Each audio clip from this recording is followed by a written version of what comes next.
मराठा आरक्षणाचा मुद्दा पुन्हा एकदा पेटताना दिसतोय. त्याचं कारण असं आहे की मराठवाड्यातील 4 जणांचे कुणबी प्रमाणपत्र जे आहे ते अवैध ठरवण्यात आलेले आहेत. या 4 जणांनी कुणबी प्रमाणपत्रावरती निवडणूक लढवली होती. त्यापैकी एक परभणीच्या पूर्णा तालुक्यातील गौर जिल्हा परिषदच्या सदस्या कोमल पारवे आपल्यासोबत आहेत, ज्यांनी राष्ट्रवादीकडनं ही निवडणूक लढवली होती. कुणबी प्रमाणपत्रावरती तुम्ही ही निवडणूक लढवली होती, मात्र ते कुणबी प्रमाणपत्र आता अवैध ठरवण्यात आलेलं आहे. मी कोमल गंगाधर पारवे, गौर जिल्हा परिषद निवडणूक राष्ट्रवादी काँग्रेस पक्षाकडून निवडणूक लढवली आणि ओबीसी मधून, आणि माझी व्हॅलिडिटी ऑर्डर येऊनही राजकीय दबावापोटी माझी रद्द केली व्हॅलिडिटी. याच्या संदर्भात कुठले पुरावे तुम्ही समितीकडे दाखल केले होते? कुणबी प्रमाणपत्र काढताना मूळ जो वंशावळीचा पुरावा असतो तो जोडला होता का? हा, मूळ आम्ही पुरावा वंशावळीचा जोडला होता ना. नागोबा आणि नागोजी हे दोन्ही एकच माझे खापर पंजोबा नागोबा आणि नागोजी दोन्ही एकच आहेत. आणि नागोबा आणि नागोजी नागोबाचाच आमचे खापर पंजोबा आहेत, त्यांचा हे नाव आहे, पण त्यांचा उल्लेख नागोजीनं पण आहे. मग आता समिती समोर गेल्याच्या नंतर त्यांनी काय त्रुटी काढल्या त्या? ते नागोबा आणि नागोजी एक नाहीत असे म्हणतात, पण हे दोन्ही पण एकच आहेत, नागोबा आणि नागोजी. तर तुम्ही याच्यात संदर्भात तुम्ही उल्लेख केला की याच्यात राजकीय हस्तक्षेप झाला.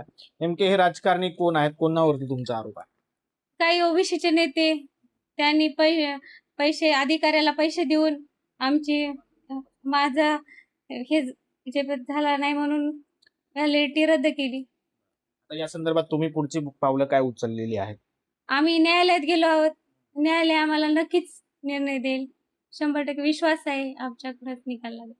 काल जरांगे पाटलांनी सुद्धा तुमचा उल्लेख केलाय, मात्र त्यांनी असं सांगितलं की आमचा राजकारणाशी काही संबंध नसणार आहे. मात्र जे इतर विद्यार्थी आहेत, विद्यार्थिनी आहेत, जो समाजातील इतर जे लोक आहेत त्यांच्यावरती अन्याय होता कामा नये. आता तुमचा जे प्रमाणपत्र ते अवैध ठरवल्यामुळं किती लोकांचं तुमच्या कुटुंबातलं नुकसान होणार आहे? जरांगे पाटलांच्या भूमिकेकडे तुम्ही कसं बघता?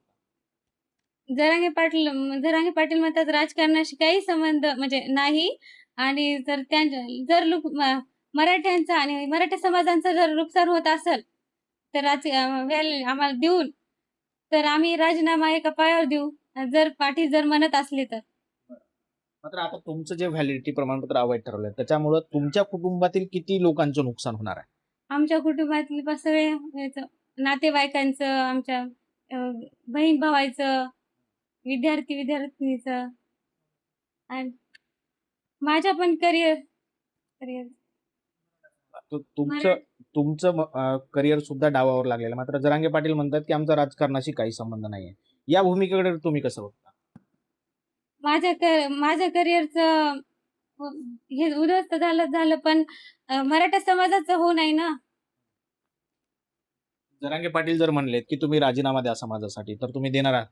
जरांगे पाटील जर म्हणले तर तुम्ही राजीनामा द्या, तर आम्ही एका पायावर राजीनामा देऊ समाजासाठी. आपण बघतोय की ह्या कोमल पारवे आहेत आणि त्यांनी या संदर्भात आता न्यायालयीन लढा द्यायला सुरुवात केलेली आहे. त्यांचं कुणबी प्रमाणपत्र अवैध ठरवण्यात आलं होतं आणि त्यानंतर यामध्ये राजकीय षडयंत्र असल्याचा सुद्धा त्यांनी आरोप केलेला आहे. त्याचबरोबर अधिकाऱ्यांनी हे राजकीय दबावपोटी केल्याचा आरोप त्यांनी केलेला आहे. या संदर्भात न्यायालयात आता त्या सगळी प्रक्रिया सुरू राहणार आहे आणि न्यायालय त्यांना न्याय देईल अशी त्यांनी भूमिका व्यक्त केलेली आहे. Camera person Sudarshan Patil sir, Dnyanesh Gunda, TV9 Marathi, Parbhani.